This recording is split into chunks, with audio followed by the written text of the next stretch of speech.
अब आपके पास पिस्तूल है, आपकी कस्टडी में है, और आपके पास वो 2 लोग हैं जिनसे ये पाई गई है, और ये कोर्ट में एफिडेविट पे पुणे पुलिस ने फाइल किया है। अब क्या हो गया, इसके बारे में सीबीआई ने आगे कोई इन्वेस्टिगेशन ही नहीं किया है। तो एविडेंस ऐसा है कि कोल्हापुर का एक सिल्वर स्मिथ है जो कहता है, तो वो कहता है 2016 में, मर्डर है 2013 का, 3 साल वो कुछ नहीं कहता। 3 साल के बाद वो कहता है कि मर्डर के 2 महीने पहले डॉक्टर तावड़े मेरे पास आए थे, उन्होंने कहा कि आप तो चांदी का ये बनाते हैं ऑर्नामेंट्स या कुछ, तो आप चांदी के बजाय आप पिस्तूल बनाइए। So in a way it is in itself it is ridiculous सा लग रहा है। State intelligence had given a report, इस 2011 रिपोर्ट, कि जो 50 संगठनाएं महाराष्ट्र में है जो टैसिटली नक्सलिज्म को हेल्प करती है, उसमें से one of the organisation was this Andhashraddha Nirmoolan समिति। और पुणे मुंबई में तो ये लोग ये बात करेंगे गणेशोत्सव या ये सब, और गोंदिया नागपुर एरिया में इनके कार्यकर्ता नक्सल आरोपों में अरेस्ट हो रहे थे।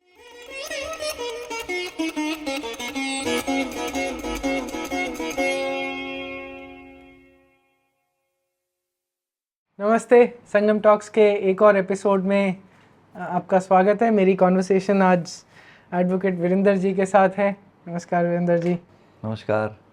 भारत में स्पेसिफिकली महाराष्ट्र में हिंदू टेरर केसेस जहाँ पर भी होते हैं वहाँ पर आप वीरेंद्र जी को पाएंगे उनकी डिफेंस के लिए और उन केसेस को रिप्रेजेंट करने के लिए।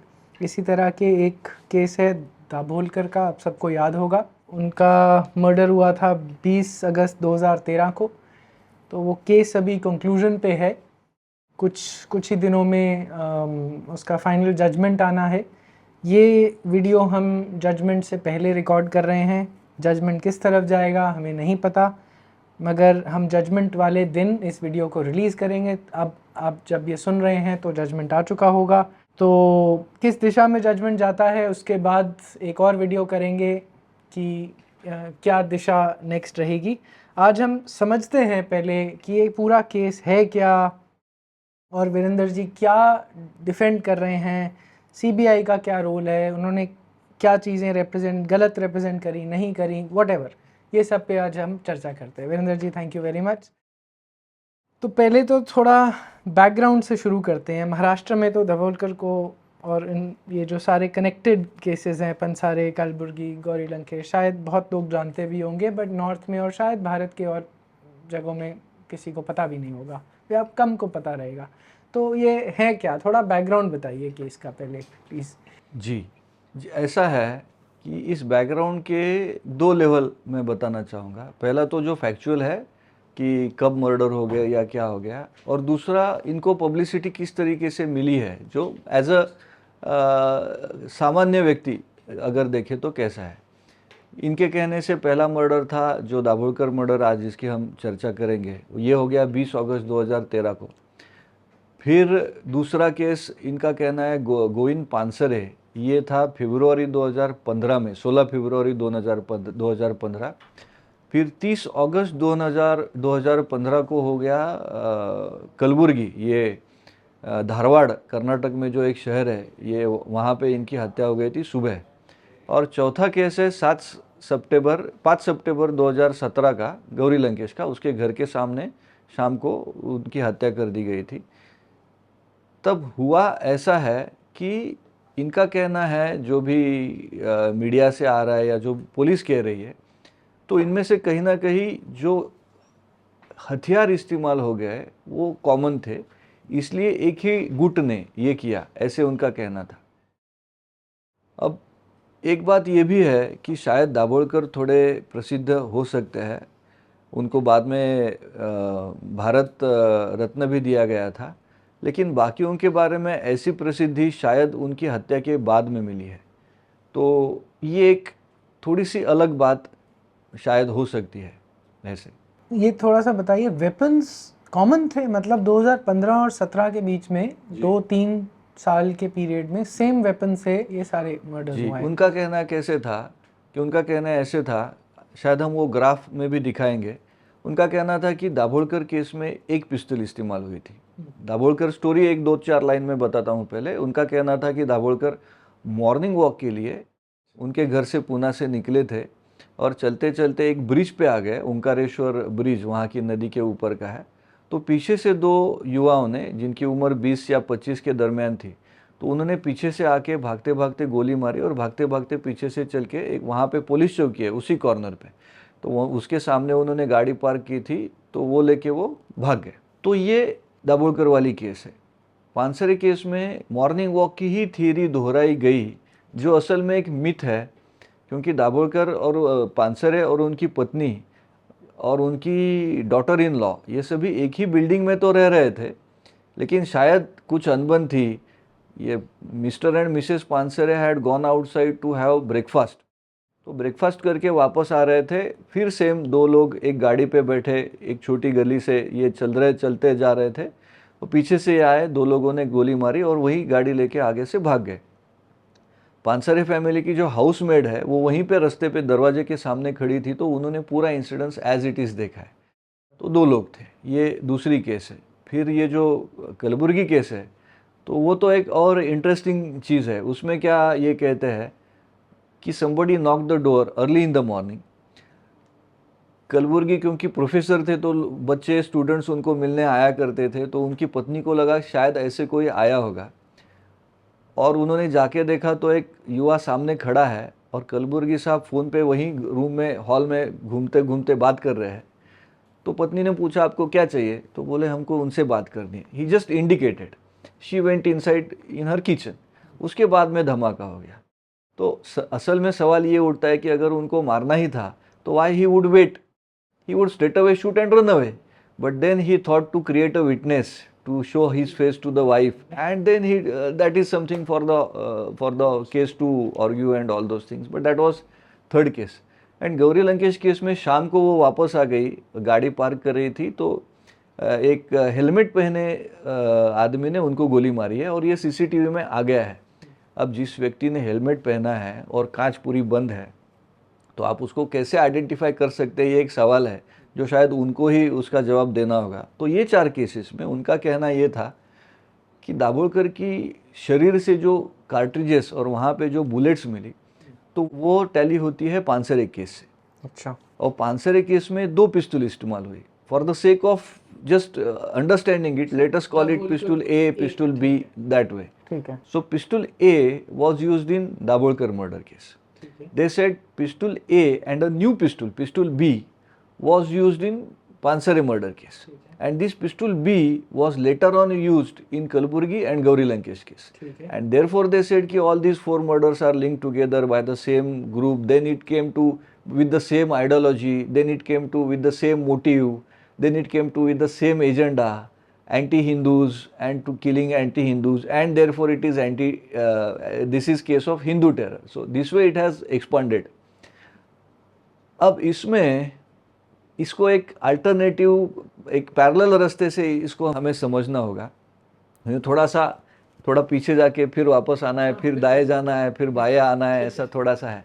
तो इसमें ऐसे हुआ है कि मैं फिर अभी दाभोलकर केस पे आता हूँ। सीबीआई के पास ये केस गया। आज की तारीख में सीबीआई ही कोर्ट में खड़ी है, ये जो एक्यूज्ड है उनके खिलाफ में। लेकिन इसके पहले 20 अगस्त 2013 से कुछ दिन Pune police, local Deccan police station के पुलिस इन्वेस्टिगेशन कर रहे थे। बाद में डीसीपी क्राइम को ये केस सौंपा गया। सो अगस्त 13 टू मई 14 ये केस पुणे पुलिस इन्वेस्टिगेट कर रही थी। अब इसमें ऐसे हुआ है कि जो कार्ट्रिजेस वहाँ पे पाई गई और शरीर से जो बुलेट्स निकाली गई, तो मुंबई के गवर्नमेंट बैलिस्टिक लैब ने रिपोर्ट दिया कि एक पिस्तौल उसी दिन ठाणा के दूसरे केस में बरामद हुई थी, मुब्रा पुलिस स्टेशन के एक केस में। तो उस पिस्तौल से ये गोलियां मारी गई थी। पुलिस स्टेशन में बरामद हुई थी केस, एक दूसरा केस रजिस्टर हुआ था एक्सॉर्शन का, उसमें उसी दिन दोपहर में वो 2-4 और पिस्तौलें थे, उसमें एक जो पिस्तौल है उस पिस्तौल से गोली मारी गई थी, ऐसे बैलिस्टिक का रिपोर्ट आ गया। अब बैलिस्टिक का report is something which you can not easily discard. तो उसके आधार पर वो पिस्तौल भी उस केस से, दाभोलकर केस में पुणे के पुलिस लेके आए कोर्ट की परमिशन से। और ये जो 2 लोग हैं, उनका नाम है विकास खंडेलवाल एंड मनीष नागोरी। तो पुलिस के कहने के जो इनके मर्डर में इन्वॉल्व अक्यूज्ड है थे, दाभोलकर में थे। ओके। अब ऐसा है कि पुलिस के कहने के मुताबिक ये रेगुलर इलीगल आर्म्स डीलर है। 2013 में भी उनके ऊपर ऐसे केसेस थे, उसके पहले भी थे, उसके बाद में भी थे। तो ये पिस्तौल इनसे गई थी और इनको वापस आ गई। इस तरीके की एक थियरी पुणे पुलिस डेवलप करना चाह रही थी। अरेस्ट हो गए इनमें। इन द मीनवाइल सीबीआई के पास इन्वेस्टिगेशन चला गया। अब आपके पास पिस्तौल है, आपकी कस्टडी में है, और आपके पास वो 2 लोग हैं जिनसे ये पाई गई है, और ये कोर्ट में एफिडेविट पे पुणे पुलिस ने फाइल किया है। अब क्या हो गया, इसके बारे में सीबीआई ने आगे कोई इन्वेस्टिगेशन ही नहीं किया है। ये लाइन ऐसे के ऐसे यहीं पे छोड़ दी गई, इसको आगे लेके ही नहीं गए। After the investigation was transferred to CBI May 2014, CBI went on only, I think, against Hindu people and Hindu activist kind of thing. And 10th June 2016, they arrested one Dr. Virendra Singh Tawde. Before that, 10th जून के पहले 10 जून 2016 के 10 दिन पहले तक इनको रोज CBI अपने office में बुला रही थी, कुछ पूछताछ कर रही थी। ये रोज शाम को वापस जा रहे थे, दूसरे दिन आ रहे थे। 1 जून को उनके घर पे रेड भी किया था, और उनके घर के थोड़ा दूर में सनातन आश्रम है एक पनवेल में, तो वहाँ पे भी रेड हुआ था।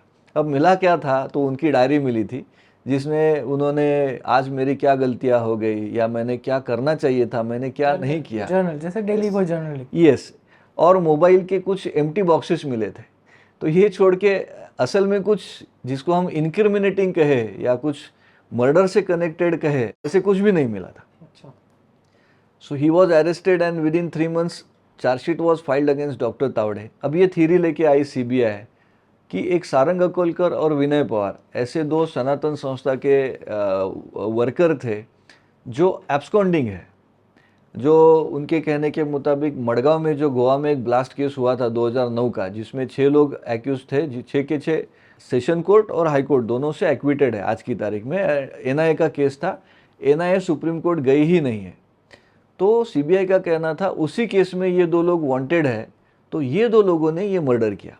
अब थ्योरी कैसे कनेक्ट करने का प्रयास हो गया कि 2 लोग पीछे से भागे थे, आपको याद होगा वो जो इनिशियल मर्डर की स्टोरी है, तो ये 2 लोग थे। और एविडेंस क्या है, तो एविडेंस ऐसा है कि कोल्हापुर का एक सिल्वर स्मिथ है जो कहता है, तो वो कहता है 2016 में, मर्डर है 2013 का, 3 साल वो कुछ नहीं कहता। 3 साल के बाद वो कहता है कि मर्डर के 2 महीने पहले डॉक्टर तावड़े मेरे पास आए थे, उन्होंने कहा कि आप तो चांदी का ये बनाते हैं ऑर्नामेंट्स या कुछ, तो आप चांदी के बजाय आप पिस्तौल बनाइए। So in a way it is in itself it is ridiculous सा लग रहा है। Yes, but still if you go by his very words, he says कि ये आगे मेरे पास बोले पिस्तौल बना के दो, तो मैंने उनको ऐसा ऐसा गोल गोल किया और मैंने कुछ उसमें हेल्प नहीं की। बाद में ये बोले कि 2 लोग मैं आपके पास रहने को भेजता हूँ, उनको थोड़ा रहने का इंतज़ाम कीजिए। तो ये कहता है मैंने वो भी बात टाल दी। तो बाद में ये कहता है ये जो 2 लोग मेरे पास आए थे वो ये सारंग अकोलकर, विनय पवार थे। ये घटना पुणे से 200 किलोमीटर दूर कोल्हापुर की है, पुणे की नहीं है। ऐसा कहीं पे कोई नहीं कहता कि ये 2 लोग दाभोलकर मर्डर के बारे में आए थे, या डॉक्टर तावड़े कह रहे थे कि मुझे दाभोलकर को मारना है, पिस्तौल ढूंढ रहा हूँ, नहीं मिल रहा है, आप मुझे बना के दो। ये भी स्टोरी नहीं। फिर ये कहता है कि इस घटना के मतलब 2013 के 8-10 साल पहले, कभी वो कहता है 2004, कभी वो कहता है 2006, वो कहता है कि कोल्हापुर में एक दाभोलकर का स्पीच ऑर्गेनाइज हुआ था, तो उसमें वो कार्यक्रम होने के बाद डॉक्टर तावड़े ने जाके दाभोलकर से झगड़ा किया। अब सीबीआई कहती है देखो 8 साल पहले उन्होंने झगड़ा किया था, तो उनके मन में वो गुस्सा था, इसलिए 8 साल के बाद उन्होंने मर्डर किया। ये विटनेस कोर्ट में पहले ये बोला कि झगड़ा तो किया था, और बाद में बोला कि नहीं, दोनों में, डॉक्टर तावड़े और डॉक्टर दाभोलकर में बात ही नहीं हुई थी। तो आप पहले तो सूरज कहते हो और बाद में चांद कहते हो, दोनों की अलग अलग टाइमिंग है, सब अलग है। और फिर इन दोनों के फोटोग्राफ से स्केचेस बनाए गए, फोटोग्राफ नहीं बने। आई विटनेसेस जो थे, जिनका कहना था कि हमने वो घटना प्रत्यक्ष में देखी है, एक वहाँ का स्वीपर था, 2 स्वीपर थे एक्चुअली, एक बाजू की बिल्डिंग में रहने वाला अपनी बालकनी में खड़ा था, और 2-3 लोग थे। तो उनको इन दोनों के, सारंग अकोलकर और विनय पवार के photos, despite being available with CBI, photos were not shown. उसके ऊपर स्केच बनाए गए, स्केच दिखाए गए, और फिर ऐसा एक रूट बनाया गया कि देखो आई विटनेसेस ने स्केच आइडेंटिफाई किए हैं। एक चीज़ बताइए इसमें थोड़ा सा अटपटा, आई विटनेसेस तो अगर मुझे सही पता है ये कभी फोटो वोटो पे वो नहीं करते, आपको कुछ वॉक करवाना पड़ता है। यस, ऐसा नहीं होता? You are exactly on the point. I will deal with this. Before that मैं उनका क्या कहना है यहाँ पे आता हूँ। मतलब हम इसके दो भाग कैसे करेंगे कि ट्रायल में कोर्ट के सामने क्या आया, उसके पहले क्या आया। उसके पहले का जो है, जो थियरी सीबीआई बता रही थी, ये इस थियरी का पार्ट है। तो सिर्फ इस चीज़ के आधार पर डॉक्टर तावड़े को अरेस्ट हो गई and he was never granted bail, he is still inside. अब ये 2016 की बात है। हाँ, मतलब हमने एक थियरी देखी जहाँ पे खंडेलाल और नागौरी थे, जिनसे पिस्तौल बरामद हुई थी। जो आर्म डीलर थे या एटलीस्ट एक्यूज थे, उनसे बरामद भी हुई, पुलिस स्टेशन में भी थी। पुलिस डीसीपी ने या जहाँ भी जो भी इन्वेस्टिगेशन थी, उन्होंने कहा उसी पिस्टल से मर्डर हुआ है। और वो सब वाइप आउट, वो हट गया पूरा, ऐसा का ऐसा रह गया, पूरा एज इट इज छूट गया। उसको कहीं आगे नहीं ले गई सीबीआई। और ये न्यू एक तरह का एविडेंस है जो क्रिएट किया गया। राइट। अच्छा, अब ये दूसरी थियरी आ गई। इनमें कॉन्टिन्यूटी नहीं होती? कोर्ट ये नहीं पूछती कि उसका क्या हुआ? वो we are waiting what the court says on but this. court knows that this nothing happened with it's एक साइलो में ऐसा कुछ हुआ। और उसको आगे कहीं नहीं लेके गया। yes. ये अब दूसरी थियरी आ गई कि इन दोनों ने मारा है। और in fact CBI officer, the investigation officer DYSP says emphatically कि इन दोनों ने मारा है, सारंग अकोलकर और विनय पवार ने, बियॉन्ड रीजनेबल डाउट। और उनके ऊपर फिर अवार्ड रखा गया। महाराष्ट्र के हर गांव में उनके पोस्टर्स लगाए गए कि दीज आर द एसिलेंट्स, और कोई इनका नाम पता या एड्रेस बोलेगा तो उसको 5 लाख का अवार्ड मिलेगा। यहाँ तक बात गई। फिर 2 साल ऐसे निकल गए। नाउ 10 जून 2016 टू 2018 के बीच में हमने देखा गौरी लंकेश केस हो गया। तब अभी जो सिद्धरामैया जी है तब वही थे, he was the chief minister then. On the very date of murder, he constituted an SIT, that is 2017, और उसमें फिर बहुत सारे हिंदू एक्टिविस्ट को अरेस्ट मई 2018 से शुरू हो गई। हाँ, मतलब सितंबर 17 से मई 18 तक वहाँ पे मार्च में एक हो गई, और वहाँ से आगे फिर it started in a series, एक करते करते अरेस्ट हो गई। अब ऐसे हो गया कि because these cases were claim to be via same group and modus operandi, ये वो सब पहले ही डिक्लेरेशन हो चुका था। तो सीबीआई ने जिनको पहले अरेस्ट हो गया वहाँ पे, उनमें से एक को अरेस्ट किया, कुछ एक नए आदमी को अरेस्ट किया। एंड अगस्त सितंबर 2018 में इन्होंने 2 अलग लोगों को अरेस्ट किया। 2 नए नाम आ गए, शरद कळसकर और सचिन अंदुरे। ये महाराष्ट्र का जो संभाजीनगर, पहले से औरंगाबाद कहते थे, वो जिले से है। अब इनकी थियरी आ गई कि सचिन अंदुरे और शरद कळसकर ने गोली मारी और मास्टरमाइंड डॉक्टर तावड़े। तो 2016 में सारंग अकोलकर और विनय पवार ने गोली मारी थी, मास्टरमाइंड डॉक्टर तावड़े थे।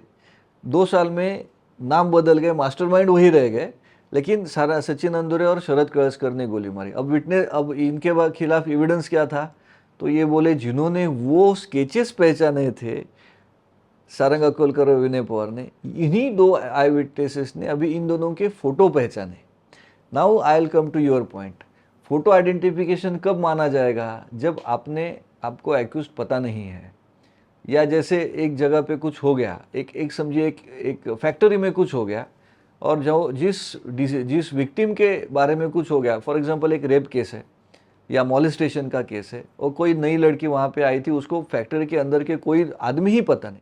तो पुलिस क्या करेंगे? अरे भाई फैक्ट्री में कौन कौन वर्कर्स है, उनका फोटो एल्बम दो या फोटोज दो, ये था क्या, ये था क्या, ये था क्या, from this point it will start. तो फोटो आइडेंटिफिकेशन ऐसी जगह पे ठीक है, लेकिन आपने इन दोनों को पकड़ा है, ये जेल में है, तब ये नहीं चलेगा। तब लगेगा मैजिस्ट्रेट के सामने टेस्ट आइडेंटिफिकेशन परेड हो, जहाँ पे पुलिस नहीं हो, थर्ड पार्टी जेल के अंदर चलेगा, और 10 लोगों के बीच में इन्हें खड़ा किया जाएगा, और विटनेस को कहा जाएगा इन 10 में से कौन है, और जिसको आप आइडेंटिफाई करेंगे उसका रोल क्या था। और ये कब से है, ये 1955 से है। सुप्रीम कोर्ट ने ये बोला कि पुलिस के सामने नहीं चलेगा क्योंकि पुलिस इन्फ्लुएंस कर सकती है। तो 1955 से जो सिस्टम बनी थी, सीबीआई ने इस केस के लिए बाईपास कर दी, despite this process being written और being mentioned in the CBI manual itself, कि सीबीआई के जो रूल्स है कैसे जाना है, इसमें होते हुए भी इन्होंने ये बाईपास कर दिया।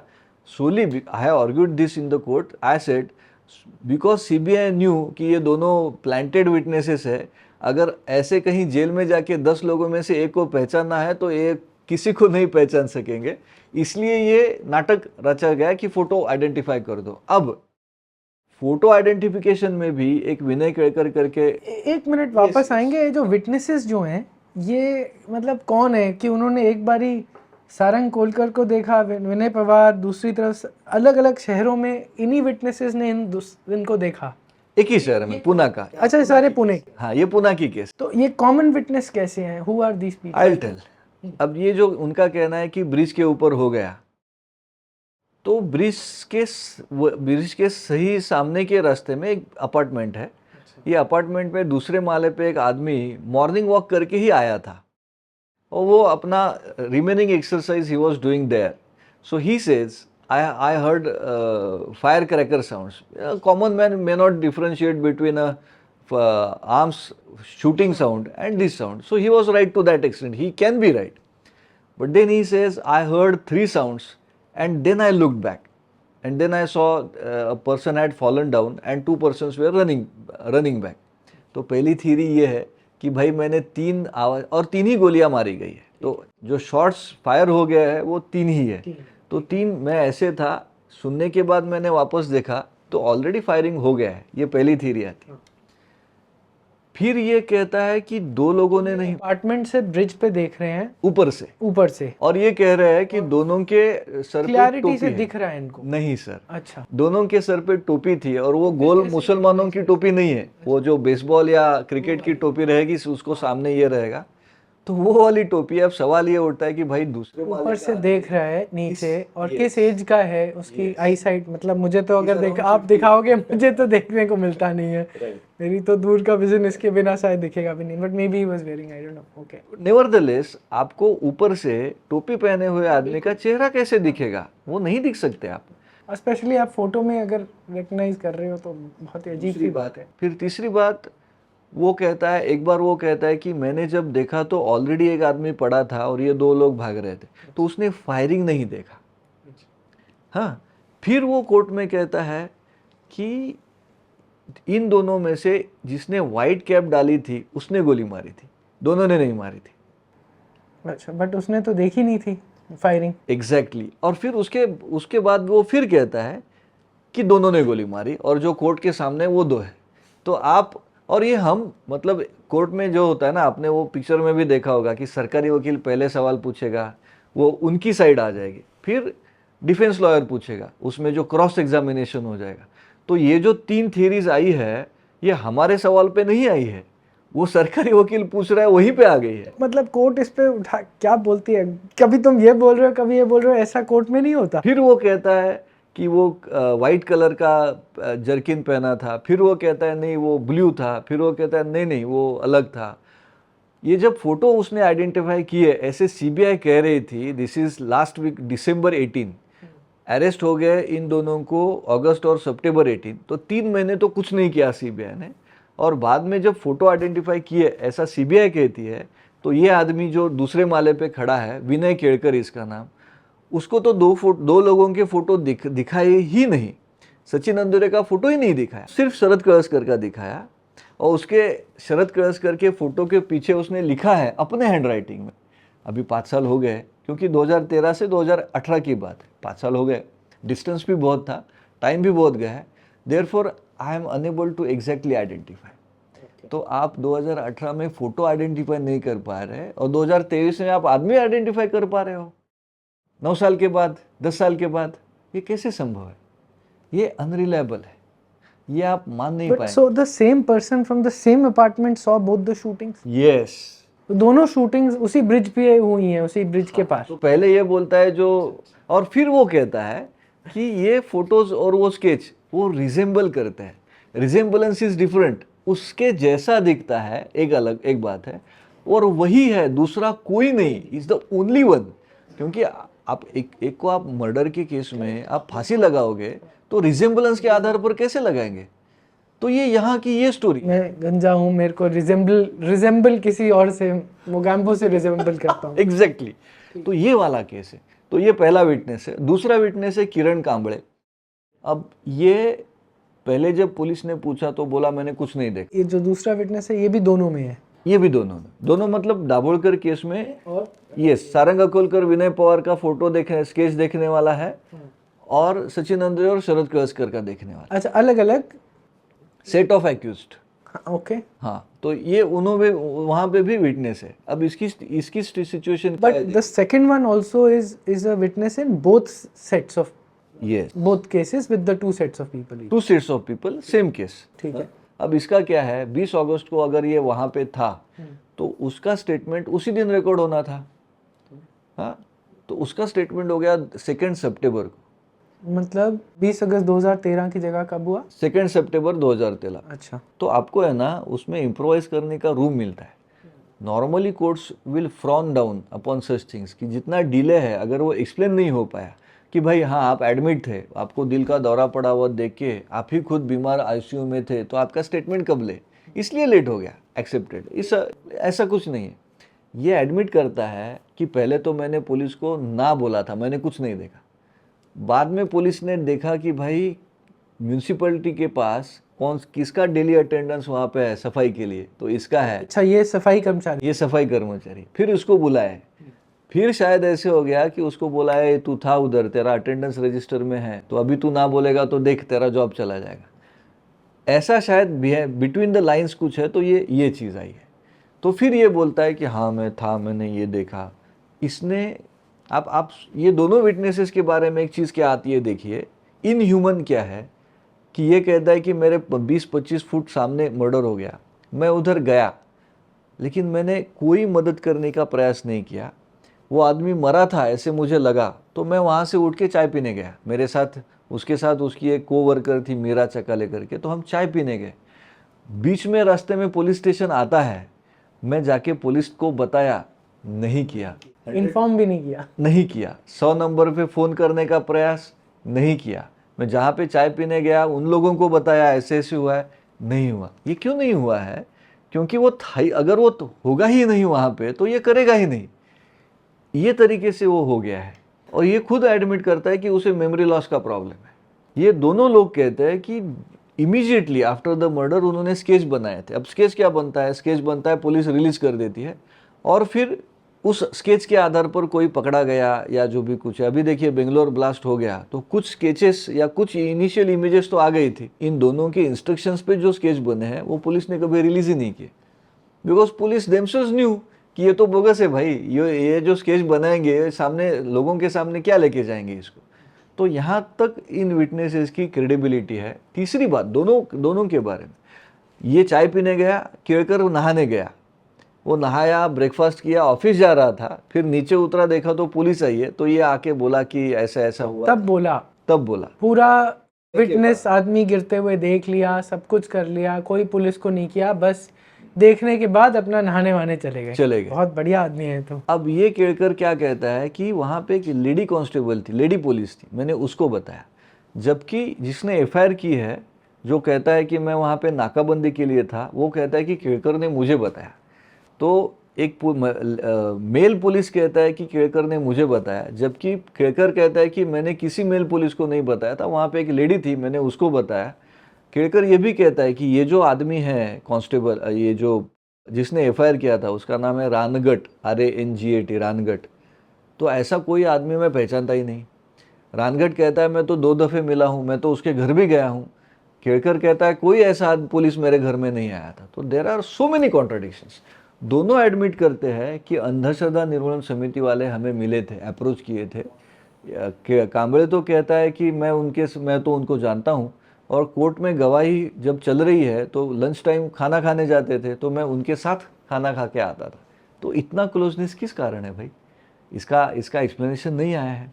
केळकर कहता है कि अनीस वालों ने मुझे अप्रोच किया, तो मैं ही था वहाँ पे। मैंने पूछा जिन लोगों ने अप्रोच किया कि आज ये कोर्ट में है, जैसे मैंने ये सवाल पूछा, पीछे से एक आदमी अपना बैग लेके भागने लगा। तो जो पीछे बैठे थे उन्होंने देखा, बोले अरे ये क्यों भाग रहा है, ये तो कोई सस्पिशियस चीज़ है। तो उसको फिर लेके कोर्ट में बिठाए। I never knew who is what was going on. तो मैंने आगे का सवाल पूछा कि उस आदमी को आप पहचान सकते हैं? तो जो आदमी भागे जा रहा था उसी को पॉइंट आउट किया कि ये मुझे मिलने आया था, उसके बाजू में एक लेडी बैठी थी, ये दोनों अनीस के कार्यकर्ते मुझे मिलने आए थे। तो मैंने पूछा कोई ऑब्जेक्शनेबल चीज़ उन्होंने कही या बोली? तो पहले वो बोला ना, लेकिन आगे कहता है आप ऐसा समझ सकते हैं। अब क्रॉस एग्जामिनेशन और पुलिस इंटरोगेशन में फ़र्क है। क्रॉस में अगर ये इतना बोल देता है तो आपको समझना चाहिए कहीं तो अंदर दाल में कुछ काला था, कहीं पे उसको प्रेशर था। फिर दोनों एडमिट करते हैं कि जिनको उन्होंने आइडेंटिफाई किया कोर्ट में कि इन्होंने मारा, सचिन और शरद, तो उनके फ़ोटो तो उन्होंने पहले ही देखे थे। तो भाई इसमें बचा क्या है? यहाँ तक ये केस गई है। अब इसमें सचिन अंदुरे के बारे में एक स्टोरी लेके आए। ये कहते हैं कि घटना मतलब 2013 में वो मर्डर होने के बाद 10-15 दिन में सचिन अंदुरे एक वो भेलपुरी चनापुरी वाले के पास गया और उसने बोला, उसका नाम है धाइडे, तो उसने बोला कि ऐसे ऐसे हुआ है, मैंने और शरद कळसकर ने मारा है, तो कल अगर हमें अरेस्ट हो जाएगी तो क्या आप उसके माँ पिताजी को हेल्प करेंगे? तो this they said as extra judicial confession. 5 साल के बाद ये बंदा आके कहता है, अब स्टोरी में देखिए क्या होती है, वो ये एक्सेप्ट करता है कि सीबीआई का एक ऑफिसर एक रात को 9:30 बजे उसके पास आया। उसने बोला कल सुबह तुम्हें सीबीआई ऑफिस मुंबई आना है। आधा घंटा ये ऑफिसर वहाँ पे था और फिर ये दूसरी दिन निकल के 10 बजे पहुँच गया। ये कम से कम 7 घंटे 6 to 7 आवर्स का बाई कार डिस्टेंस है मिनिमम ड्राइविंग का। अब कोई सीबीआई का अधिकारी आपके पास आएगा ये स्टोरी के साथ कि क्या सचिन अंदुरे ने ऐसे ऐसे आपको बताया था, तो कम से कम ये वो पूछेगा कि क्या आपका नाम सो एंड सो है, क्या आप कोई चना पानी पूरी ये वाला दुकान चलाते हैं, क्या आप सचिन अंदुरे को जानते थे? Minimum required questions. ये तो कोई अलग ट्रेनिंग की आवश्यकता नहीं है। धाइडे कहता है कि मुझे ऐसा एक भी सवाल नहीं पूछा गया था, उसने खाली बताया कल आना है। ये कल गया, दूसरे दिन गया वहाँ पे, तो सुबह 10 से रात को 7 बजे तक उसको बिठाया था, पूछताछ चल रही थी। उसका मोबाइल उसके साथ नहीं था, ड्राइवर लेके गया था, उसको भी बाहर बिठाया था। तो सीधी सीधी सी चीज़ ये दिखती है कि इसको बोला गया हमें तुमसे जो कहलवाना है तुम्हें उतना ही कहना है, नहीं तो तुम्हें भी अंदर डालेंगे। ये फेयर इन्वेस्टिगेशन वाली चीज़ थी ही नहीं। फिर ये कहता है उसमें कि जेएस का, ये हिंदू जन जागृति समिति का एक प्रोग्राम था 2012 में, तो I attended that programme and there I came to meet with Sachin Andure and all those people. तो हमने आरटीआई में पूछा कि भाई XYZ जो ग्राउंड ये बोल रहा है, तो ये ग्राउंड में ये सरकार के कंट्रोल का ग्राउंड है, तो आपने कितने लोगों को परमिशन दी थी? अगर उनको दी थी तो दी है, आएगा सामने। तो परमिशन ही नहीं है, कुछ कागज ही नहीं है। इनफैक्ट ये सीबीआई का काम है कि उस पीरियड में वहाँ पे एक सभा हुआ था, उसका परमिशन लिया गया था वगैरह वगैरह, ट्रेल निकाल के दे। करेक्ट। तो वो तो है ही नहीं। तो ऐसे ऐसे लोगों को उठा के लेके आया है, ये हमने कोर्ट के सामने रख दिया है। ये परिस्थिति है। अच्छा, एक मिनट आपको ये रोक के थोड़ा ये बताइए मुझे कि ये केस सीबीआई में पहुंचा कैसे? ये पुणे पुलिस इन्वेस्टिगेट कर रही थी। जी, ये एक बहुत इंपॉर्टेंट चीज़ है। इसका थोड़ा बैकग्राउंड ऐसे है। I will start from the day of murder itself. सुबह 7 साढ़े 7 के दरमियान मर्डर हो गया और 2-3 घंटे में कांग्रेस के तब चीफ मिनिस्टर थे पृथ्वीराज चौहान, तो उन्होंने एक बड़ा इंटरेस्टिंग स्टेटमेंट कर दिया। वो आज आप इंटरनेट पे भी देख सकते हैं। ही सेड कि इस हत्या के पीछे गोडसेवादी, मतलब implied is Nathuram Godse, implied गोडसेवादी प्रवृत्तियों का हाथ है। आपको कैसे पता चला? या तो आपको पहले से पता था ऐसे ऐसे कुछ होने वाला है, फिर ऐसी दिशा, या 2 घंटे में आपको ऐसा कहाँ से इंटेलिजेंस आया विच कंपेयर, ये एक डायरेक्शन देने वाली चीज़ थी शायद।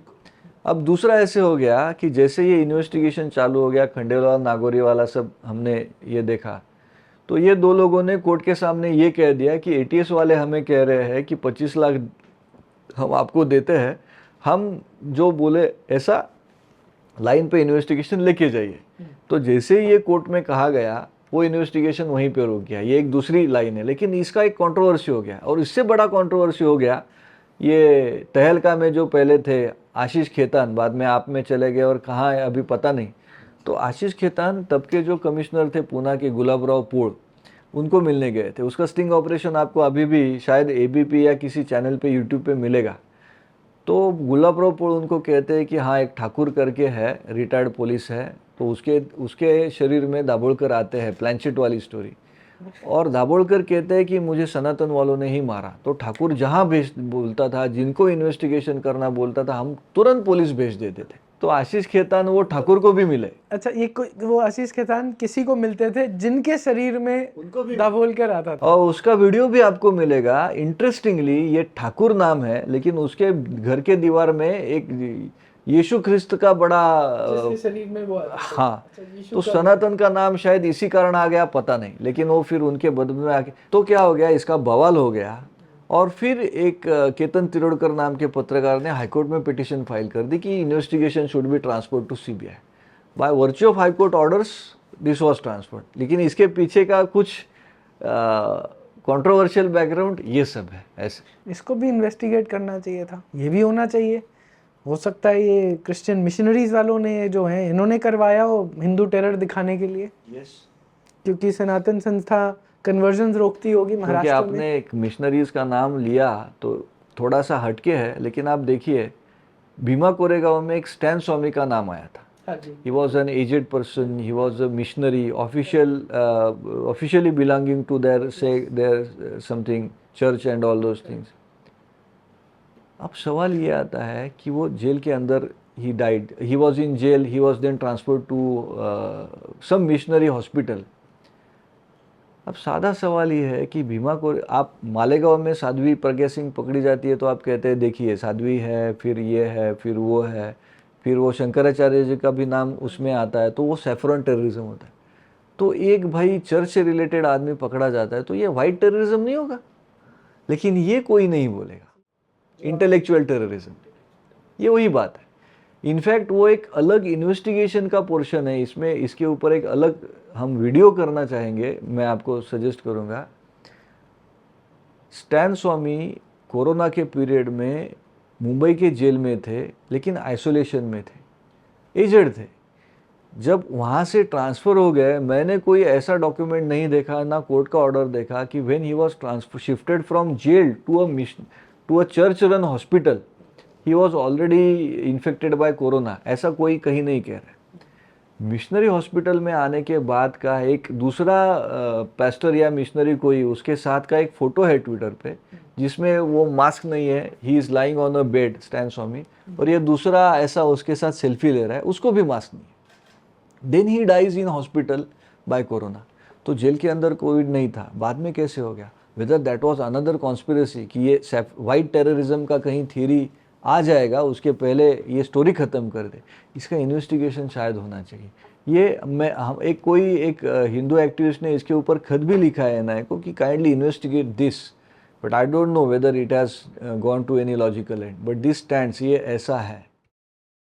तो मैं I will just sum this up कि आप खंडेलवाल नागौरी, फिर ये दोनों सारंग अकोलकर, विनय पवार और सचिन अंदुरे, शरद कळसकर, इसमें और एक कड़ी बची है। ये 2018 तक हम आ गए और फिर उसका ट्रायल तक आ गए, मतलब हम थोड़ा पीछे आ रहे हैं, थोड़ा आगे आ रहे हैं। 2019 में उन्होंने संजीव पुनालेकर और विक्रम भावे को अरेस्ट किया। संजीव पुनालेकर को क्यों अरेस्ट किया? क्योंकि शरद कळसकर ऐसा कहता है कि संजीव पुनालेकर के कहने पे मैंने थाना के एक क्रीक में, एक नदिया जो समुंदर को मिलती है, खाड़ी आती है, तो वहाँ पे जाके वो पिस्तौल के स्पेयर पार्ट्स निकाले और एक डाला, फिर 10 कदम आगे गया दूसरा, तो मैंने डिस्ट्रॉय किया। तो डिस्ट्रक्शन ऑफ दिस वेपन, इस कारण से पुनालेकर को अरेस्ट हो गया। हाँ, और ये जो जगह है वो ब्रिज, वो ये सब, फिर गाड़ी कहाँ पे पार्क होगी, ये विक्रम ने दिखाया, विक्रम भावे ने, इसलिए उसको अरेस्ट कर दिया। अब ऐसा है, एक पिस्तौल का हमें बैकग्राउंड है, हाँ, just let us keep this eight background. अब जो थाना के जिस क्रीक में इन्होंने ये पिस्तौल डिस्ट्रॉय किया, spare parts, not a single pistol, वो बट निकाला, वो आगे का ये निकाला, फेंक दिया। तो सीबीआई ने नॉर्वे के डाइवर्स बुलाए, दुबई की कंपनी को कॉन्ट्रैक्ट दिया, 7.5 कोटी रुपया खर्चा किया ये निकालने। निकला क्या, तो एक एयर पिस्टल निकला। अब एयर पिस्टल से तो गोली मारी नहीं जा सकती, जो फैटल वाउंड है, ये तो सीबीआई ने भी एडमिट किया, बैलिस्टिक का रिपोर्ट आ गया।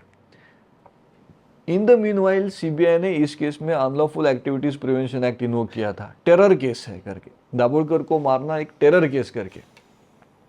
अब ऐसा है कि अनलॉफुल एक्टिविटीज प्रिवेंशन एक्ट में एक प्रोविजन ऐसी है कि अगर ये केस को मैं डायरेक्ट बताता हूँ, अगर उस केस का जिससे मर्डर हुआ था ये पिस्तौल किसी आदमी की कस्टडी में मिल जाएगा तो ये प्रिज्यूम किया जाएगा था कि वो गिल्टी है।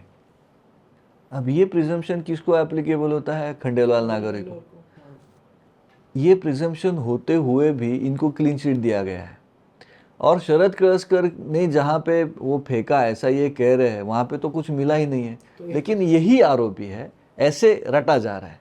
तो ये कॉन्ट्राडिक्टरी स्टैंड्स सीबीआई ने लिए है। मेरा कहना है कि सीबीआई के कुछ ऑफिसर्स के ऊपर कहाँ से प्रेशर आया था, कुछ एक्सटर्नल प्रेशर था क्या, इसकी शायद आगे जाके एक इन्वेस्टिगेशन होनी चाहिए। विक्रम भावे के खिलाफ पूरे आज जो केस चली है, एक लाइन का एविडेंस नहीं है, ना पुनालेकर के खिलाफ है, और डॉक्टर तावड़े के खिलाफ जो मैंने बोला, वो सिल्वर स्मिथ जो ये सब उसने जो स्टोरी बताई, उसका संशय है कि डॉक्टर तावड़े ने मारा होगा, ऐसे मुझे लगता है। अरे भाई, संशय के आगे सब एविडेंस लगता है, वो नहीं है। तो कुल मिला के ये केस है, ये एक साइड हो गया। अब हमने पिस्तौल का देखा, ए पिस्तौल बी पिस्तौल यहाँ पे वहाँ पे इस्तेमाल हो गए। तो पानसरे केस में हमने डेट्स भी देखी कि वो 16 फरवरी 2015 का मर्डर है, जिसमें 2 पिस्तौल इस्तेमाल हुए थे। उसमें से एक पिस्तौल दाभोलकर में इस्तेमाल हुआ पिस्तौल था, और दूसरा पिस्तौल जो था वो बाद में इस्तेमाल किया गया। अब ये जो पहला पिस्तौल है वो तो खंडेलवाल नागौरी से बरामद हुआ था। तो इसका मतलब ये होता है कि पानसरे मर्डर केस में पिस्तौल इस्तेमाल करने के लिए सीबीआई की कस्टडी से पिस्तौल बाहर आ गया, मर्डर किया गया, और फिर वो सीबीआई की कस्टडी में चला गया। सॉरी, वो पिस्टल पुलिस डिपार्टमेंट के पास था या जो पुलिस से बाद में सीबीआई के पास इन्वेस्टिगेशन ट्रांसफर हो गया। तो इसका एक्सप्लेनेशन आज नहीं दिया गया है, लेकिन ये पिस्तौल का मामला हमें, क्योंकि उसके बीच में 2 साल है, 2 साल है ना, 13 और 15 में वही पिस्टल कह रहे हैं यूज हुआ, और वो पिस्टल जबकि 2013 में ही खंडेलवाल के हाथ से पुलिस के पास था। सीबीआई को कब दिया गया था ये केस, तो कब ट्रांसफर हुआ? सीबीआई को गया था मई 2014 में। तो 14 में वो पिस्टल सीबीआई के पास पहुंच गई थी।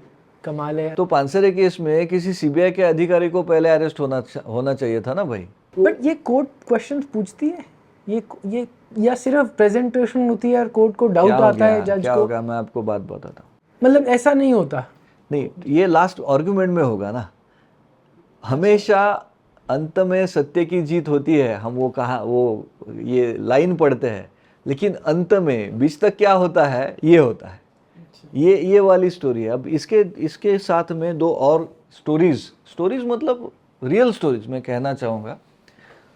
दाभोलकर की फैमिली ने और पानसरे की फैमिली ने हाईकोर्ट में पिटीशन डाल दी कि ये इन्वेस्टिगेशन ठीक से नहीं हो रहा है, इसको मॉनिटर किया जाए। अब ये मॉनिटरिंग 2015 से 15 एंड या 16 से मिड 2016 से 2019-20 तक एक ही जज सुनते रहे। उनका नाम था सत्यरंजन चंद्रशेखर धर्माधिकारी। डिवीजन बेंच, 2 जजेस की जो बेंच बैठती है, इसमें ये सीनियर आदमी थे, बड़े होशियार आदमी थे। बॉम्बे हाई कोर्ट में एक ज़माने, अभी रिटायर हो गए, उन्होंने रिज़ाइन कर दिया, एक्चुअली अच्छे जज माने जाते थे। अब ऐसा है कि हाई कोर्ट की पेंडेंसी एक अलग विषय है, बॉम्बे हाई कोर्ट की पेंडेंसी तो और एक अलग विषय है। लेकिन ये पिटीशन कभी भी लास्ट में नहीं सुनी जाती थी इनके सामने, ये सुबह पहली पिटीशन सुनी जाती थी इनके सामने। ये एक डिफरेंशियल ट्रीटमेंट था क्या, इसका मेरा कहना है कि शायद ये डिफरेंशियल ट्रीटमेंट दिया गया था। अब एक लेटर भी लिखा गया था कि ये जो जज है सत्यरंजन चंद्रशेखर धर्माधिकारी, इसमें से जो चंद्रशेखर धर्माधिकारी है, उनके पिताजी, ये भी हाईकोर्ट के जज थे, रिटायर हो गए, और रिटायर होने के बाद ये दाभोलकर के साथ काम करते थे, ये उनके साथ जुड़े हुए थे। तो ये परिस्थिति में ना सत्यरंजन चंद्रशेखर धर्माधिकारी जी ने ये कहना चाहिए था कि ये मैं नहीं सुनूंगा, क्योंकि ये मेरे कहीं पे नज़दीकी कॉन्फ्लिक्ट ऑफ इंटरेस्ट है। करेक्ट। तो जुडिशियल प्रॉपर्टी ये थी कि इन्होंने नहीं सुनना चाहिए था। ये लेटर लिखा जाने के बाद भी ये हर तारीख को पहली केस करके सुनते रहे और फिर सीबीआई को डांटते रहे, सरकार को डांटते रहे। महाराष्ट्र में तब बीजेपी की गवर्नमेंट थी, देवेंद्र फडणवीस को कुछ कुछ उपदेश देते रहे कि देखिए ये ऐसा है, आपने ये करना चाहिए, ये 2 हत्या देश का एक बड़ा धब्बा है और पूरी दुनिया आपके पास देख रही है, वगैरह वगैरह वगैरह वगैरह। तो शायद कहीं ना कहीं प्रेशर था, शायद हो सकता है, क्योंकि हर महीने 1.5 महीने के बाद हो सकता है। हाँ, हर मीडिया आप ये सब चीज़ फ्रंट पेज पे सब छापे तो कहीं ना कहीं तो ये इशू बन जाएगा। तो ये ऐसे एक साइड पे बनता रहा। दूसरी साइड में एक महत्वपूर्ण बात शायद इस प्रेशर से छोड़ी गई या छूट गई, आई डोंट नो, लेकिन कोर्ट के सामने ये आज आ गया है, हमने इसका आर्गुमेंट किया है कि डॉक्टर तावड़े इन्होंने क्यों किया। सनातन या हिंदू जनजागृति समिति जो चार्जशीट के हर पन्ने पे नाम इन्होंने लिखे हैं, क्योंकि इनका ऐसा कहना है कि Dabholkar was spearheading the campaign to pass a bill, एक लेजिस्लेशन, एंटी सुपरस्टिशन कानून इनको लाना था, इसलिए ये कानून नहीं आए, ये अंधश्रद्धा निर्मूलन का काम रुक जाए, इसलिए मर्डर हुआ। और इसका मोटिव कब का है, जैसे मैंने बताया 2004, 2006 वगैरह वगैरह। अब मोटिव का अभ्यास होना चाहिए, लेकिन एक ही मोटिव का अभ्यास नहीं होना चाहिए। अब ये केस में दाभोलकर के बारे में मैं आपको 3-4 चीज़ें बताता हूँ। ऐसा नहीं है कि दाभोलकर के ऊपर ये पहला हमला था। In fact there was a case of acid attack on Dabholkar. आप समझिए, एसिड अटैक एक बहुत अलग तरीके से देखा जाता है, कोई उसके बारे में बात नहीं करता। विटनेस ने हमें एडमिट किया हमारे सामने, उन्हीं के कार्यकर्ता ने कहा कि जी उनके ऊपर एसिड अटैक हुआ था। तो क्या पुलिस की जिम्मेदारी नहीं थी कि भाई एसिड अटैक वाला ही आगे जाके ये इस केस में था, क्या देखना चाहिए था, नहीं देखा गया। अंधश्रद्धा निर्मूलन कानून का इशू है ना, वो 1995 से चल रहा था। So you can see 1995 to 2013 and not only Sanatan और HJS, BJP leaders were opposing it, the then Shiv Sena leaders, MLAs were opposing it. इसमें क्या है, अगर थोड़ा साइड ट्रैक करके इस कानून पे इसमें तो ऐसे था, मैं आपको एक ही उदाहरण बताता हूँ।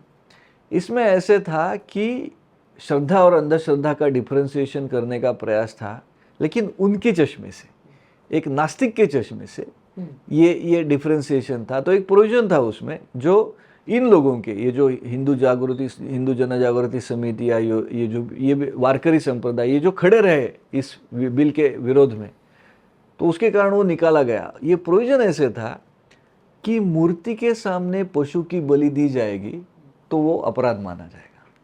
ये बिल है अभी, वो निकाल गया। ये दाभोलकर का आग्रह था कि ये प्रोविजन उसमें होनी चाहिए कि मूर्ति के सामने पशु बलि दी जाएगी। अब इसमें ट्विस्ट ऐसा है कि अगर मूर्ति के सामने पशु नहीं होगी तो गुनाह नहीं होगा। हाँ, तो फिर तो सारे जो बकरीद पे जो एग्जैक्टली, तो आप डिफरेंशिएट ऐसा करते हो, ये क्या मतलब ये तो मलाइन करने वाली बात है, जरूरी जबरदस्ती किसी को कटघरे में खड़े करने वाली। हिंदुओं की श्रद्धा नहीं है, बाकियों की श्रद्धा है। ठीक है। जैसे फॉर एग्जांपल ये लोग है ना, हर गणेशोत्सव में, हर होली में आके कहेंगे कि होली में आप, वो महाराष्ट्र में वो है कि आप कुछ फूड होली के आग में आप प्रसाद के उसमें डाल देते, तो ये कहेंगे कि देखिए आप ऐसा अन्न आप उसमें डाल रहे हैं, तो ये कैसे दूध के लिए कि शिवलिंग को, हाँ, हर चीज में ये कहेंगे। गणेशोत्सव आ गया तो कहेंगे कि देखो इसमें पोल्यूशन होता है।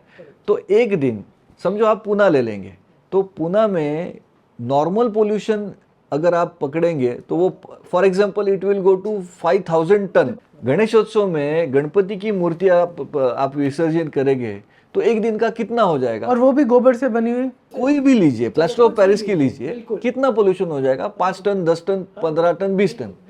एक दिन ये पोल्यूशन हो गया तो उनको साल भर का वेदना है। और हर दिन उसी नदी में 2-2 हजार, 1-1 हजार टन वाटर अगर जाता है, इंडस्ट्री का, डोमेस्टिक वेस्ट सुएज का, वो सब उनको वेदना नहीं, उसमें नहीं जाएंगे। तो ये एक सिलेक्टिव तरीके का था। In fact there were news reports that state intelligence had given a report, इस 2011 रिपोर्ट, कि जो 50 संगठनाएं महाराष्ट्र में है जो टैसिटली नक्सलिज्म को हेल्प करती है, उसमें से one of the organisation was this Andhashraddha Nirmoolan समिति। और पूना मुंबई में तो ये लोग ये बात करेंगे गणेशोत्सव या ये सब, और गोंदिया नागपुर एरिया में इनके कार्यकर्ता नक्सल आरोपों में अरेस्ट हो रहे थे। ये ना इसका एक मैप बनना चाहिए वीरेंद्र जी, एक मैप होना चाहिए कि अंधश्रद्धा निर्मूलन समिति जो भी है इसमें ये लोग हैं, इनका यहाँ से कनेक्शन है, इनके पास फंडिंग कहाँ से आई, एक विजुअल मैप दिखना चाहिए, सब एक्सपोज हो जाएगा ये। तो इनके बीच में ये सारे के सारे अर्बन नक्सल की तरह से हमारे, अगर आप रोज़ाना की बोलचाल में देखें, गौरी लंकेश, कलबुर्गी, पंसारे, दाभोलकर, सबका तो नहीं पता पर एटलीस्ट गौरी लंकेश और दाभोलकर हमारे क्लासिफिकेशन में एक अर्बन नक्सल है। कहीं ना कहीं इन चारों का संबंध है ना, वहाँ से जुड़ता है। मैं क्यों आपको बताता हूँ, ये पहली चीज़ है। Whether Dabholkar was the first urban Naxal और not is a issue of debate, I will keep that aside. Even going by Dabholkar's own theory, when this allegation was made against him कि आपकी संगठन तो टैसिटली नक्सलवादियों को मदद करने वाली है, जब ये लोगों के सामने आ गया तो उन्होंने कहा कि आई वॉज द पर्सन जिन्होंने एक नक्सलवादियों के खिलाफ एक किताब प्रकाशित की थी। वो किताब प्रकाशित हो गई है जो नक्सलवादियों के ऊपर सीधी टीका करती है, सीधा क्रिटिसिज्म है, डायरेक्ट है, और बहुत भयंकर पिक्चर नक्सलवादी जो कर रहे हैं उसका आपके सामने रखती है। मैंने खुद वो किताब पढ़ी है। तो अगर आप अर्बन नक्सल नहीं थे तो आपने ये किताब प्रकाशित की इसलिए मर्डर हुआ, ये भी तो हो सकता है, इसका भी तो इन्वेस्टिगेशन होना चाहिए। हमने नहीं पूछना है, हमने ये सवाल नहीं पूछना है। This is the way it has gone. फिर ये कानून की, मैंने जैसे कहा 1995 से चल रहा था, और दाभोलकर के खुद के आर्टिकल है जिसमें ये कहते हैं कि even the MLAs of communist parties have opposed the bill. अच्छा, सो भाई सवाल कहाँ पे उठता है, even the other leaders of his own field जैसे श्याम मानव थे, उन्होंने तो इस कानून का विरोध किया था कि ये गलत तरीके से ड्राफ्ट हो रहा है वगैरह वगैरह वगैरह। तो ये एक चीज़ है। अब बिफोर हिज डेथ 4-5 महीना पहले से उन्होंने एक नया कैंपेन छेड़ा था जो वो कहते हैं कि बोगस जात पंचायत के बारे में था। तो खाप या जात पंचायत तो ऑलरेडी उसके बारे में इतना सारा है, तो क्या ये एक कारण हो सकता है? इन्वेस्टिगेशन नहीं हुआ। तीसरी बात, अब ये इन्हीं संगठनों के खिलाफ क्यों गया? शायद ऐसा है कि बिफोर हिज डेथ इन संगठनों ने दाभोलकर के ट्रस्ट के इश्यूज निकाले थे। सीधी बात थी कि भाई दाभोलकर और उनके सहकारी, आप आपके घर में क्या करते हैं, आप उपवास कैसा रखते हैं, आप विधि कौन सा करते हैं, आप आपके देवघर में कौन सी पूजा किस तरीके से करते हैं, इसकी चिकित्सा ये लोग करेंगे। तो आपकी निजी लाइफ में क्या हो रहा है इसकी चिकित्सा करने का उन्हें संविधान ने अगर अधिकार दिया है, तो आपका पैसा कहाँ से आता है, आप कैसे इस्तेमाल करते हैं, ये सवाल पूछने का अधिकार तो लोगों को दिया है। और चैरिटेबल ट्रस्ट है, आपको तो खुद ओपनली डिक्लेयर करना चाहिए। और फिर उसमें से ऐसे मिला कि आपको कानूनी 7 साल तक की सजा है फॉरेन कंट्रीब्यूशन रेगुलेशन एक्ट में। तो ये भाई साहब विदेश से पैसा ला रहे थे। एक इनके ट्रस्ट में एक दूसरा ट्रस्ट मर्ज हुआ था, और FCRA था या नहीं था? रजिस्ट्रेशन लिया, लेकिन he was running a magazine. तो उसमें वो तीस्ता सेटलवाड जी के खिलाफ का मेरा जो पहला कंप्लेंट था उसी पॉइंट पे था कि आप ये नहीं कर सकते, आपको अलाउड नहीं है, उसको मिनिमम 3 साल की सजा है, क्योंकि विदेश के पैसे से ये नहीं होना चाहिए। ये उसके पीछे का एक ये है। तो ये चल रहा था। दूसरा, दाभोलकर ने खुद ने चैरिटी कमिश्नर ऑफिस में एडमिट किया कि दूसरा एक ट्रस्ट इस ट्रस्ट में मर्ज हुआ। बाद में इनके trustee, after his death the trustees change the stand. वो बोले नहीं नहीं ऐसा कुछ हुआ ही नहीं था। ये लोग, फिर तीसरा आ गया कि ये लोग छापते तो थे किताब या ऐसे कुछ, तो छपाई का खर्चा आएगा, लेकिन इनकम जो आएगा वो दिखेगा ही नहीं। तो ऐसे बहुत सारी चीज़ें आ गई उसमें। तो whether there was an issue कि भाई ये अभी ऐसे कंप्लेंट आ गई तो कहीं ना कहीं उनके साथ के जो लोग हैं उनको प्रॉब्लम आ जाएगा। Whether this was the reason for the murder, वो भी इन्वेस्टिगेट, उसका इन्वेस्टिगेशन नहीं। साइड ट्रैक कर रहा हूँ कि इसमें आगे बढ़ा कुछ ये सनातन संस्था का केस की आपने जो FCRA में मंगवाया और ये सब? मैं आपको दो तीन चीज़ बताऊंगा। इनका बेटा कोर्ट के सामने आ गया विटनेस करके। अब इसके बेटे ने बहुत बड़ा स्टेटमेंट किया था, बड़ा रिस्पॉन्सिबल स्टेटमेंट किया था। He had made a statement कि सनातन संस्था ने सनातन प्रभात से या माध्यम से धमकी दी थी मेरे पिताजी को कि आप अंधश्रद्धा निर्मूलन का काम बंद कीजिए, नहीं तो आपका दूसरा गांधी किया जाएगा। अब ये एक बहुत बड़ा स्टेटमेंट है, एक रिस्पॉन्सिबल स्टेटमेंट है। ये खुद आदमी कुछ ट्रस्ट में ट्रस्टीज है, ये उनके हिसाब से उनकी कैंपेन को ये लीड कर रहा है, ये खुद एक डॉक्टर है। This is a serious statement. हमने कोर्ट में उनको पूछा, भाई किसी आदमी ने आपके पिताजी को आपके सामने ये कहा? बोले नहीं कहा। आपके पिताजी को ऐसा कोई लेटर आया आपने देखा? बोला नहीं देखा। आपके सामने फ़ोन पे किसी ने ऐसे बात किया? बोले नहीं हुआ। कोई मैगजीन में या कोई न्यूज़पेपर में ये छप के आया? बोला मैंने नहीं देखा। तो भाई तू बोला कहाँ से? तो किसने बताया? पिताजी ने बताया या नहीं बताया। वो भी नहीं तो वो आर्टिकल तुम्हारे पास है, मुझे देखना पड़ेगा। तो ढूंढ के लेके आओगे, मुझे देखना पड़ेगा। उसके बाद में वो कोई आर्टिकल या कुछ नहीं है। तो आपको खाली मीडिया ट्रायल करनी थी, तो इसलिए बोल दिया। स्टेटमेंट ये थी कि उन्होंने छापा है, ऐसा छापा है और उसका कोई बैकिंग नहीं, कोई मेरा एविडेंस कहना नहीं, छापा भी छोड़ दो, किसी ने आके सामने बोला भी बताया हो। तो बोलना भाई, कब बोला था, किसके सामने बोला था, उसका नाम तुमने बताया, कुछ तो किया तुमने इन्वेस्टिगेशन? नहीं, ये नहीं पूछना। अब और एक बताता हूँ। उन्होंने बोला कि मेरे पिताजी के सनातन के ऑफिस बेरर के साथ झगड़े होते थे। तो हमने पूछा भाई किधर होते थे? तो बोला टेलीविजन चैनल पे होते थे। तो बोला कोई धमकी वहाँ पे? नहीं, ऐसा नहीं, झगड़े हुए थे। तो आपने वो झगड़े जो भी कुछ हुए थे वो पुलिस को दिए थे? बोला हाँ दिए थे। तो हमने पुलिस को पूछा भाई दे दो? बोले नहीं, हमको कुछ ऐसा नहीं मिला था। सीधी बात है भाई, चैनल पे डिबेट, तो उसमें से मर्डर का मतलब आप कहाँ पे क्या जोड़ रहे हो? तो ये अब इसके मैं एक बहुत इंपॉर्टेंट बात जो मुझे लगती है मैं बताता हूँ। आपने देखा होगा, शायद दिल्ली में हुआ होगा, नॉर्थ में हुआ होगा, मुझे पता नहीं, लेकिन कम से कम महाराष्ट्र कर्नाटक का तो मैं बताता हूँ आपको कि ये 4 मर्डर के बारे में आज की तारीख में कम से कम 15-20 टन न्यूज़पेपर की रद्दी बनी होगी। न्यूज़ आके हंड्रेड्स और thousands of hours of news channels, debate news, ये वो किसी के व्यूज़, आंदोलन की न्यूज़, ये 4 मर्डर्स के बारे में।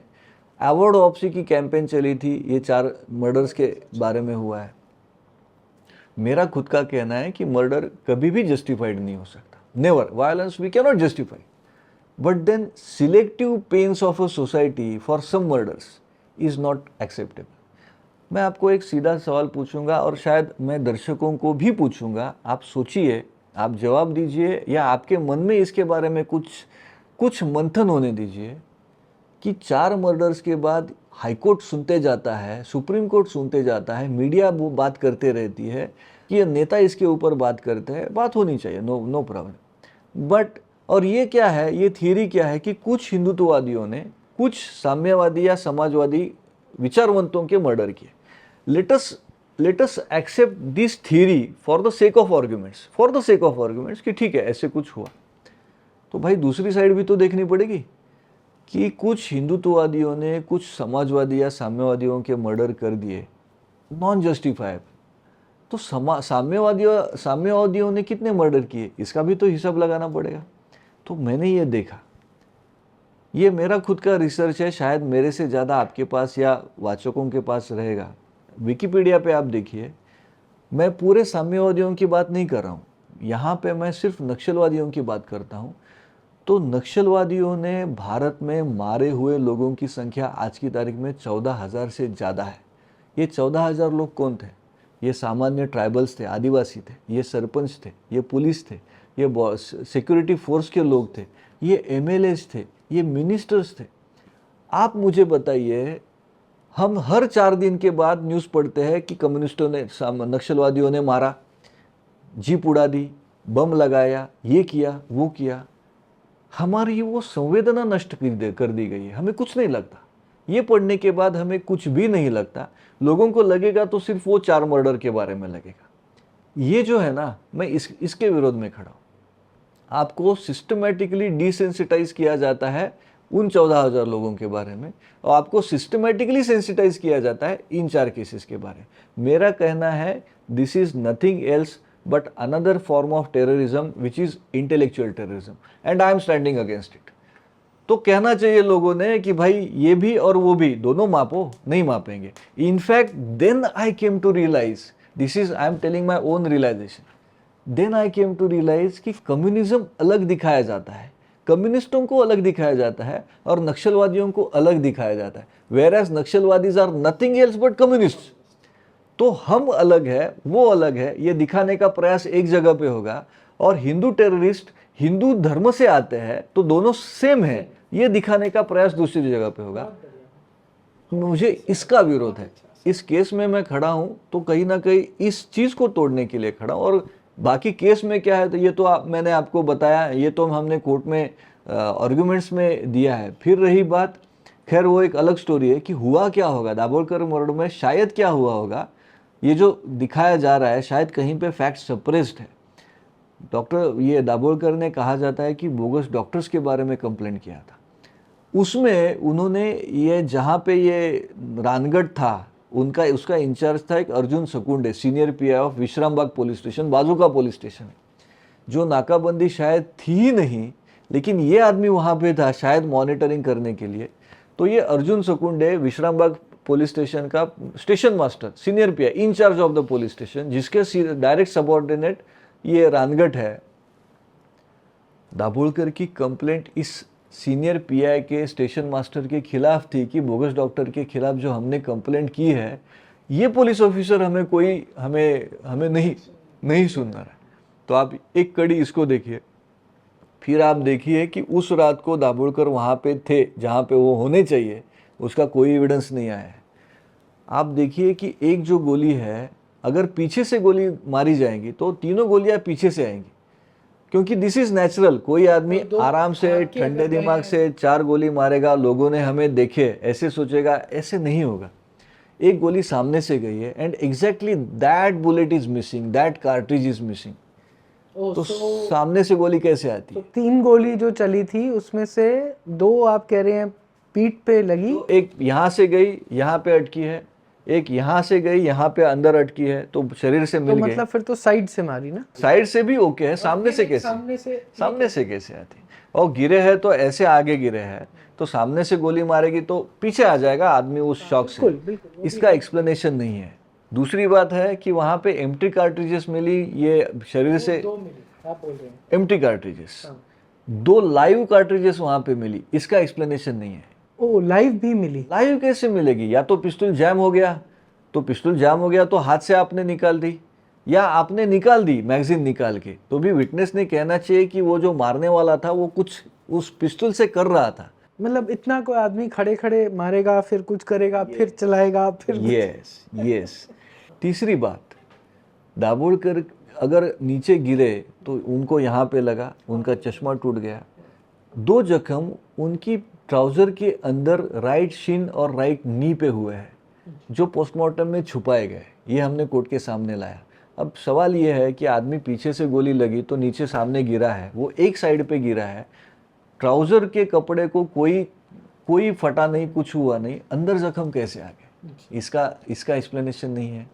फिर पोस्टमार्टम के पहले जो फोटो निकाले गए, जो सीबीआई ने हमें फोटो दी है, वहाँ पे गर्दन के यहाँ पे 2-3 लंबे बाल दिखते हैं, जो एक महिला के हो सकते हैं।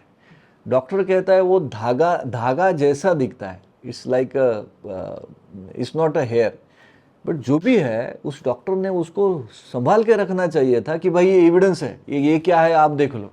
क्यों नहीं रखा गया? दिखता तो सीधा बाल है, तो एक महिला के बाल वहाँ पे आते हैं, महिला जैसे आते हैं, लंबा बाल आता है, जो भी कुछ है उसका इन्वेस्टिगेशन होना चाहिए था at the backdrop of presence of semen in his underwear. अब सीमेन 2 चीज से आ सकता है, या तो शॉक था इसलिए वो डिस्चार्ज हो गया, जैसे स्टूल डिस्चार्ज होएगा ऐसे हो गया, लेकिन given this circumstances which are suspicious in its nature, this had to be investigated. आप रात को कहाँ थे? तीसरी बात, अगर 7:20 को सुबह मर्डर होता है तो डॉक्टर कहता है कि मर्डर के 3-4 घंटे पहले इन्होंने कुछ खाया था, तो 4 बजे खाया था, विच इज अगेन अननेचुरल, और आप अकेले रह रहे थे वहाँ पे, तो ये सब है ना, ये सब सस्पिशियस लगता है। तो हमें ऐसे लगता है, in fact I have argued this in the court, कि जो स्टोरी बनाई गई कि वो चल रहे थे पीछे से गोली मारी, ऐसे हुआ ही नहीं था। वो जो टेम्पो की कथा है वो एक तरीके से सही हो सकती है, उन्हें फेंका गया उन बुलेट के साथ, क्योंकि एक वहाँ पे एक थियरी बना दे, मॉर्निंग वॉक वाली थियरी, गलती से 2 लाइव कार्ट्रिजेस फेंकी गई, वेयरएज वो एम्प्टी कार्ट्रिज फेंकनी चाहिए थी, गलती से ये हो गया। अच्छा, एम्प्टी मिली या नहीं मिली? 2 मिली, जो बुलेट शरीर में थी वो मिली, 2 लाइव कार्ट्रिज कहाँ से आ गई? अब इसका एक्सप्लेनेशन सीबीआई ने देना चाहिए। हमने नहीं देना चाहिए। देना भी नहीं, उनको इन्वेस्टिगेट, अगर ऑनेस्ट इन्वेस्टिगेशन है तो इन्वेस्टिगेशन सारी करनी चाहिए ना। सारी करनी चाहिए। तो ये चीज़ है सर। अब ये बैकग्राउंड पे we are awaiting the judgement of the court. Now let us see this is what I have. और फिर जैसे आपने पूछा था, टेस्ट आइडेंटिफिकेशन परेड की ही नहीं है, ये तो बहुत गंभीर चीज़ है।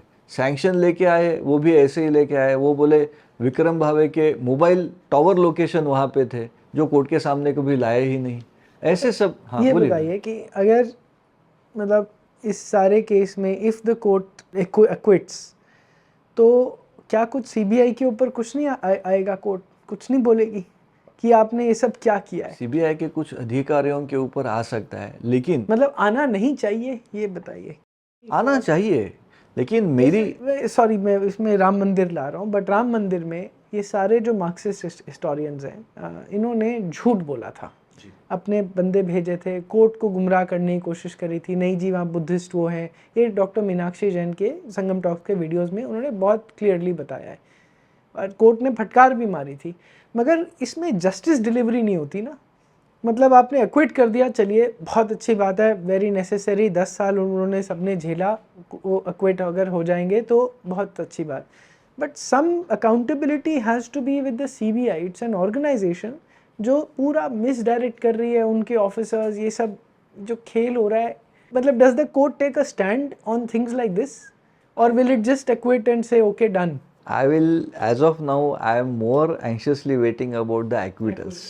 As a defense lawyer, and because I have seen how things were going on, there is, like I told about Justice Dharmadhikari, there are so many other stories also connected to this matter. So as मतलब ये दुर्भाग्य की बात है कि हम कहते हैं कि हम हिंदू बहुल देश है, लेकिन हिंदुओं की चलती है, ऐसा बिल्कुल नहीं है।